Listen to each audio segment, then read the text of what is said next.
If you're doing image analysis, then for sure you're looking for good tools. And today, my guest is Seung-Yi Lee. She's the field application scientist of Aiforia. And Aiforia has a super versatile platform for supervised deep learning tissue image analysis. Welcome, Seung-Yi. How are you today? Hi, Alex. Thanks for having me. I'm doing good. How are you? I'm great, and I'm super excited for you to show us all the ways you can design supervised deep learning models in Aiforia. So maybe give a quick background of yourself, and then let's dive into everything Aiforia has to offer. Yeah, sounds great. So I joined Aiforia last year summer, and before then I was getting my degree. So I got my PhD in biophysics, where I studied spinal cord injury using advanced MRI modality and also histology technique. And just a side question, was it a big change in attitude when you had to start working with pathologists on tissue image analysis from what you did before? It was definitely a transition. So I have worked with other MDs previously during my PhD, but I have not done too much about pathologies, and I knew some about brain and spinal cord anatomy, but nothing too much else. So it was a lot of educational learning at the very beginning where I had to ask a lot of times, what is this cell? Why is this important to you? A lot of kind of background information, which I really appreciated and enjoyed. hmm And we're going to dive into it when you're going to show us how to design the layer trees, because those questions are exactly the questions that are guiding the way you design the layers. So let's dive into it. Just a quick insert here. Layer tree is a hierarchical way of designing the levels of your image analysis model in Aiforia. Now back to the episode. So we'll be talking about how to build a layer tree today. And I just wanted to introduce or kind of explain how I approach when I build AI models, and I build multiple models kind of all the time. And I find these logics to be very helpful and useful. And if you ask these questions to yourself, I'm sure it can also help you. Some of the topics that we're going to go through, we're going to start with asking yourselves what your goal is by building this AI model. What do you want to get as a result of this AI model or image analysis? And we're going to go through some different examples, different use cases, and at the end, we will go through some of the commonly asked questions and its answers. And so this is really, really helpful question to ask to yourself. What is your goal? What do you want to achieve by building this AI model? Some of the simple questions you can ask as a starting point is, oh, I want to get this area of this particular region in my tissue. So that is segmentation, or region we call in Aiforia platform. And some of the examples that we can go through will be the brain section. So in the brain, there's white matter and gray matter, and you might want to calculate the area of each section and maybe get a ratio. And so to do that, here is an example that I brought here. So in this brain section, I will turn off the result here first. In this brain section, it's pretty simple. There's this whole slide with some of the artifact outside, and there's this brain section. And if you wanted to calculate the area, you can build an AI model with two classes that is named gray matter and white matter. So as an example of the AI training, what it does is it is excluding everything else that is not brain tissue at all. And also it is segmenting out the white matter and gray matter. So the contour here is as if a human will come in and draw. And also you get the area in absolute number, and also as well as its ratio as well. Perfect. And this is visually simple to define. You see two regions, and this is what you want to quantify. Do you have some more complex examples? Yeah, of course. Another common example that you can start with would be, I want to count the number of this particular cell, and maybe there are more than one type of cell. And so we call it object detection in Aiforia platform. And I brought this example here, counting the number of different human blood cells. So in this example, we have some blood sample with malaria infected red blood cells, and there are of course some white blood cells. So this is the layer tree structure that we have. So it's pretty simple. We have one layer, and we want to count the number of infected red blood cell, normal red blood cell, and also white blood cell. So I'm going to turn on the result here, and I will zoom in so that we can look at the result a little better. So if you look at here, this blue dot is showing where the white blood cell is, and these red dots are the infected malaria infected red blood cells, which it can be done by pathologists, can be counted by pathologists, but will be very time consuming. And all the rest of them are the red blood cells. So if your goal is to count them, and maybe also if you wanted to get a percentage of how much is of these are red blood infected red blood cell versus the entire number of cells, that this is how you can build an AI model. What I'm seeing in the previous brain model and in this model, when you go back to the layer structure, or those classes are all at the same level, right? So we have one layer and three different things at the same level, at the same layer that we want to detect. And that was the same in brain, right? Yeah, you are correct. So when you look at this layer tree in Aiforia platform, if you look at these dots or the class names, if they are aligning, then they are in the same layer. So I will bring back the brain example here. You look at these two, they are also aligning together, so they are within the same layer. Okay. And I guess we can have more than one layer, right? Yes, we can definitely have more than one layer. We actually don't have an official limit, the number of layers you Yeah. can have or classes you can have.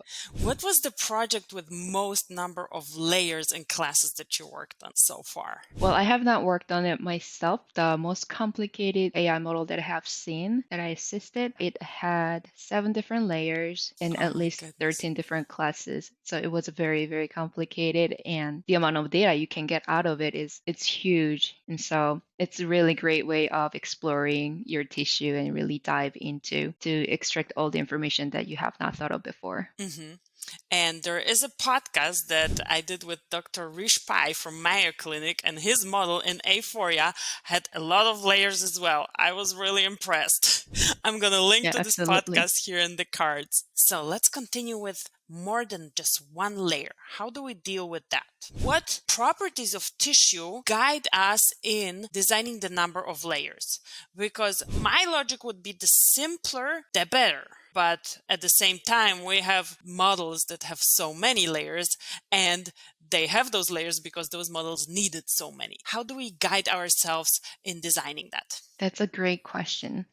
And so, when you're building an AI model, the great way of building or making the structure of the layer tree is asking yourself a question: how do I examine my tissue? So, for example, we will go into a little bit more complicated model here. So, for example, a lot of questions or a lot of times our Aiforia users, their goal is to count certain number of cells in a particular region. So then, for example, let's say you have a breast cancer specimen and you wanted to calculate the number of these ER positive cells, and you only want to do that within this tumor region. And also you want to report the number of cells per unit or your total area. So then if you think about, then you can ask yourself and think about what you look at and how you look at them. So in this example, if you know what your goal is, you can pick out the keywords from your own statement. For example, the number of this particular positive cell that you want to count, or you want to count it only within the tumor region. And also you want to know the area of the total tissue. So using these 3 keywords, you already have your class names. And so all you have to do, That's so handy. you already have 3 of these class names. Yes. And you only need to figure out or decide whether you want it to be the object detection layer or segmentation layer. A lot of times, if you want the area of that area of the tissue, then that will be segmentation. If you want the count, that will be object detection layer. And then what we need to do is just to rearrange them. So how can we rearrange them? So we had these ER positive cell that you wanted to detect. We know it's object detection, and you also wanted it within tumor or non-tumor tissue. And also you wanted to get the area of the total tissue. I'll call it tissue here. So to rearrange it, I would put, well, tumor and non-tumor. So to rearrange this, you can think of your logic. So you first usually look at the tissue, total tissue, identify where the tissue is in the slide under microscope. Then you will go into and look for the tumor region, overall region. And then you'll zoom in more to find these positive cells. So that's how you would build it. So you look at the tissue. So tissue layer will come tissue or tissue layer, and class will come at the top.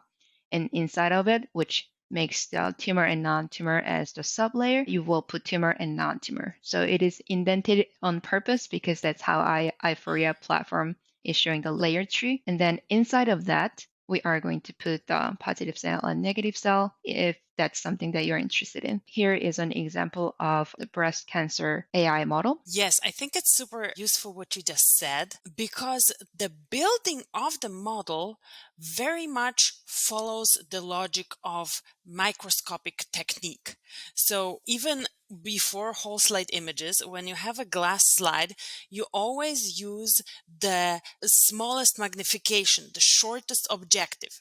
Even though if you're interested in cellular changes, you have to find them from the lowest magnification to the highest, from non-zoomed in to zoomed in. And I see the same logic in designing a layer tree for deep learning model training. Yes, absolutely. Most of the times you already have an answer to yourself. We just have to go through the steps of finding those right classes and how you build it. So in this breast cancer example, this is how you would build it. So you will have the tissue layer because that's what you would look for first, each of the tissue, total tissue. And then inside of that, we have named it as epithelium, the regions that you'd look for these particular positive and negative cells. And inside of that, let me zoom in here. This is the particularly what you would be interested in, the number of positive cell, which is already given here because you used object detection layer. And if you're also interested in counting the number of negative cell, because that maybe that's how you want to report it, then you can also add a negative in the same layer. So you may notice that the tissue layer is at the top and it's indented. And inside of the tissue layer, this epithelium layer is shown, and then it's indented again. And these positive and negative classes are aligned together, meaning that they are in the same layer, but inside of or as a child layer of this epithelium layer. Mhm. So I think this is a super handy feature. I mean, you don't have to design models like that. You can just have one layer and have all these as single classes. But what I think is super handy and super useful when you build it in a hierarchical way is you give the model less room for error because you detect a subregion and this is the only place where the model is supposed to look for those positive cells. It kind of excludes the possibility of error of unspecific things stained that look similar in a different region, of classifying dirt particles as positive cells. So like narrowing the area down where the model is supposed to look for your objects of interest, it makes it more robust to errors. It makes it make less errors because it only searches in a definite, already predefined area. Yeah, you're absolutely right. And that is a great, great point. So if you wanted to put them all together, or if you, let's say, I really do not care, can I just put them all together? One of the things, like just Alex, you just mentioned, if you have this hierarchical structure, one is it's actually easier for you, meaning that if you wanted to count these positive cells and negative cells in only particular region, because that's the region that you only care about, then you don't have to fight or try so hard to train the AI model not to count the same looking cells outside of the region that you care. So if you wanted to train the AI model to detect this negative cell within the epithelium and also in the stroma, because they look the same and the only difference is their location, the task becomes extremely difficult for yourself. So if you already have the parent layer as a mask and you don't have to worry about the outside the region, that will already save you a lot of headache in annotations. So we just went through some of the logics in what questions to ask yourself. So I wanted to ask you as a practice example here. So let's say hypothetically, you're a lung scientist and you want to do this job. So let's say you wanted to count the number of bacteria in the tuberculosis lung tissue. And you know that bacteria is only found within their granuloma. So you only want to identify it in granuloma. And also you want to report the number of bacteria per tissue area, the total area. So what did you do? So I already highlighted some of the keywords here. I see that. Thank you. So first, it depends if I have just lung tissue on my slide or more. I would definitely go first for tissue because I want to have everything detected in tissue. I don't want the model to look for anything outside of tissue. And then I would define the lung tissue. And within the lung tissue, I would look for granulomas. And within the granulomas, I would look for bacteria. The bacteria would be objects for me, and all the other layers would be areas. So that would be semantic segmentation of regions and object counter within one region, and the region that the object counting would be done in would be the granuloma, and number of bacteria per tissue area, per like the whole lung or per granuloma. It's really up to you. In this example, let's say it's Actually, I the could entire do lung. both, right? I could do both because I have the lung Yes, you're absolutely and right. the granulomas. So if I wanted to check how many of these are per granuloma, I can do that because I have already detected granulomas. And per lung sample, I could do the same. Yes, you're correct. Did I do it right? So, Show Alice, me. you already nailed it, and I think you already have the answer. Yes, you are correct. So let's go to this example. So we have this lung tissue with fast bacteria, MZN stain. So just like Alex talked about, we wanted to have a tissue that excludes all the artifact and the glass and only detecting the tissue. And you already have the area of the tissue. And inside of the tissue, let me zoom in here a little bit more. You have granuloma and lung, which is the subclasses or sublayer of the tissue. So if you look at this indent, these two are aligning, so they are in the same layer. And so let me turn this off, turn these on. So by the way, in this example, we call this granuloma, which is the granuloma region, and all the rest of the lung is called the lung. But these class names As a are picky flexible and you can pathologist, name it. I would probably Hey, call it differently. hey. But the logic is the same. Yeah, absolutely right. So if you wanted to call normal tissue, you can definitely do that. However, it fits to your purpose. And the third layer is the bacteria layer here. So you'll see that it's indented here. It's counting the number of bacteria only inside of the granuloma. So let me zoom in here to show some of the example of bacteria count. And it is also already giving you the count. So by using your own logic and using the correct type of layer, which is area or the object detection, you're already 90% close to answering to your own question. Full disclaimer, I did work in Aiforia, so it was not out of the blue that I knew how to do it. The last point I wanted to talk about is some other factors to consider. So just like we talked about, when you have your tissue, you can always think about how you look at them first. So a lot of times you look at the tissue at a low magnification. There are some of the features that you can look at the same time at a certain magnification. Those are good classes that you can put in the same layer. And if you have to change your zoom, in this example of liver tissue, you look at the liver tissue first, and then you would look at different features such as the portal or the parenchyma. And then if you wanted to look at the lymphocytes, you would probably zoom in more. I would say anything that you can look at the same magnification, oftentimes they can go to the same layer. And if you need to zoom in more, then that will become your child layer. That's a super cool tip as well. It follows the microscopic technique again. See, I didn't realize that. Basically, if you know how to do microscopy and how to look for stuff under the microscope, you know how to design a deep learning supervised model. So if you Yes, that's right. don't remember anything else out of this video and you're totally confused, just remember, if you know how to do microscopy, you know how to do supervised deep learning in Aiforia.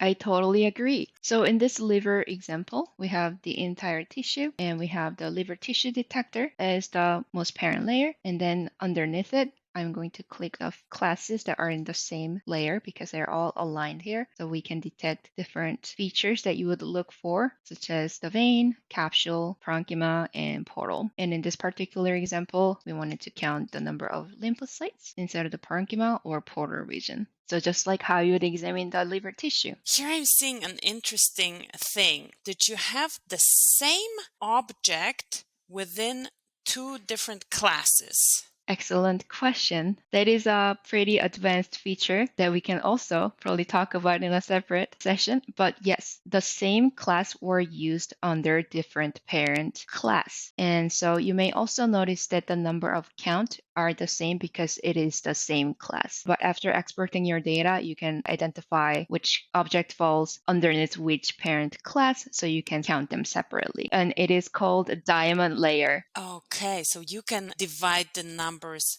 by region, even though you do the training across regions. This is called the diamond level. This way, what you can do is you can save the number of effort, meaning that if you wanted to count the same cell but just in different region. You don't have to make two different layer or classes, and you can use the same set of annotations and it will still do the same job. That's super handy feature. Yeah, I think it's pretty relatively new feature too. I didn't know this one either. But basically, when you explained it, you answered my question. So, when people start working with tissue image analysis in general and with the Aiforia platform, what do they ask you most frequently about? Yeah, as there are some questions that I'm often asked. Maybe we can start with some terminology. A lot of times people ask, wait, didn't you just call it layer? What is class? Or didn't you just call it class? What is layer? And what are the differences? And oftentimes it can be confusing and some people use it exchangeably, but there are definitely two different concepts. This information is available on Aiforia community website. So in Aiforia platform, individual convolutional neural net, which mimics how human brain thinks, it is called layer. And so each layer is supposed to do a task. For example, when you are going through your process of examining your tissue, we just walk through, I look at my tissue first, and then tumor region next, and then zoom in and look at particular cell. It can be broken down into three different tasks. And so meaning that you will need three layers. But what are the classes then? The classes are the features that you are going to give the name to and that you are going to make annotations on. So if you wanted to identify or count the number of different types of cell, those cell names are the features that you are going to annotate, make annotations on, and those are classes. And so if you think about it in a grand scheme, you have your AI project. And inside of your AI project, you can build your layer, and each layer is supposed to do a task, meaning at different magnification. And each of the layer can have multiple classes, which are the names that you see when you're making annotations. So we are not training one giant neural network. We are training several ones so that each of them can be super specific to the classes that it's supposed to detect. And then Yeah, you're absolutely right. we deploy them one within the results of the other, or how does that work? How do we make this hierarchy? So you make the hierarchy by putting them either on top as a parent layer or as a child layer. And you're absolutely right. It is a combination, or you can think of it as kind of stacked convolutional neural net. And so, in fact, each of the neural net, they have their own mission, they have their own task, and they are trained on the separate sets of annotations. And after you build them together, when you analyze image, the analysis is shown as a combination of this neural net as you intended. So something is parent layer and then it's masked using the parent layer or parent class. Whatever is child layer or child classes, they are only shown inside of the parent class. Okay. What other questions do people ask you? Some of the other questions, for example, a lot of times pathologists look at the overall features, but that what they really want to report, the final result that they want to count, could be just very simple as I just want to count the positive cells and I don't really count the negative cells, but when you examine your tissue, you probably look at them both. And so very naturally, you would want to make positive and negative cells. But I don't really need to count the negative cells. Do I still have to make it because I look at them? And the answer is no. You don't have to make the class, negative class, or the cells that you do not care. If you have fewer number of classes, fewer number of annotations that you have to make. That's always good, especially for the pathologist. Some other questions, kind of in the reverse. Well, I thought at first I just wanted to count positive cell only, and then I was building a model and making annotations, and I realized plan changed, and now I also want to count negative cells as well. What can I do? Where can I add the class? And the answer is using Aiforia platform. Yes, you can add the additional class in the middle of project, and you can use the feature layer option to do that. Although something to note is that you can always add them, but if you wanted to delete them, it will be difficult. You cannot delete them. So in that instances, what you will have to do is you will have to make a new layer that only has the classes that you want and remove all the other classes, and you can transfer or copy over your annotations to the new layer. I think this may happen when you refine your ground truth and you see a different appearance of some structure that you didn't account for in your initial design of the model. So I see this being very useful the more you interact with the model. And by interacting with the model, I mean refining it, checking the performance, and doing more annotations. Yes, it is a very natural process and it can be definitely done. Sometimes you may try to delete them in the feature option and you realize that you cannot delete them. It is totally okay. I can also guide you, but you can just create a new layer and create new classes and copy your annotations over. So the next question I'm asked, well, you can calculate the area of this portion of tissue. You can count the number of cells, but sometimes maybe you want to find out the area of each of these cells that you get to count. Can you do that? And the answer is yes. We have a feature that's called instance segmentation. It is definitely an advanced feature, but it can give you a lot of information. And we have a separate video on that, and I'm going to link to it in the description below. What instance segmentation is and where it's best to use it. And this feature, you can turn it on after selecting object type when you add your layer, and this feature can be turned on and off. And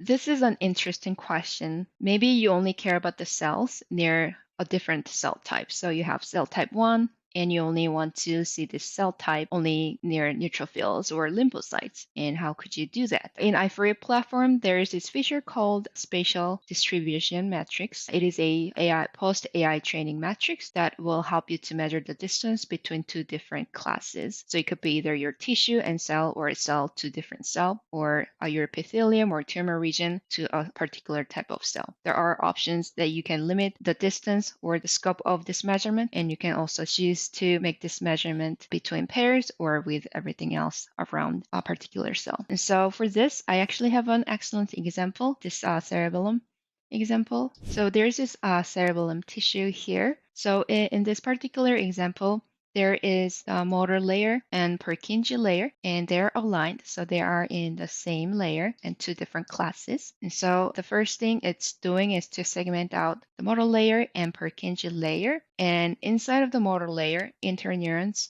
cells were counted. And inside of the Purkinje layer, 3 different cell types were counted. And here is the spatial distribution matrix result, showing that it is measuring the distance between the edge of the Purkinje layer and these two particular empty Purkinje cell or Purkinje cells. So I'm only going to turn on these 3 classes, empty and Purkinje, and I will also turn on these results. So let me zoom in here so that you can see the result a little better. So here's a Purkinje layer segmentation and the empty Purkinje cells. And so you may notice these lines. These lines are the distance between this particular cell to the edge of this Purkinje layer. And so if you hover over, you can also see the distance. If you hover over, you can also see the distance, average distance here. And when you export your data, you will be able to see these individual distances. This is so powerful.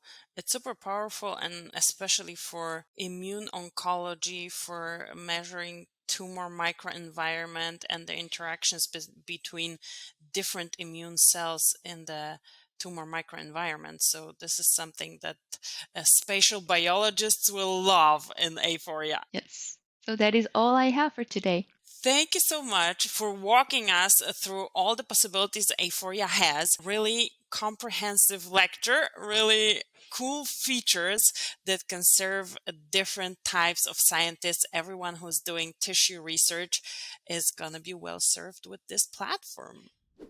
Thank you so much for staying till the end. If you're still watching, it means you're a real digital pathology trailblazer. Before you go, have a look at those videos here somewhere in the cards. One is about instance segmentation, unique feature of Aiforia, and one is a video that explains exactly which computer vision tasks match which pathology problems. So it's a super complementary video to what Seung was explaining us in this one. And I talk to you in the next episode.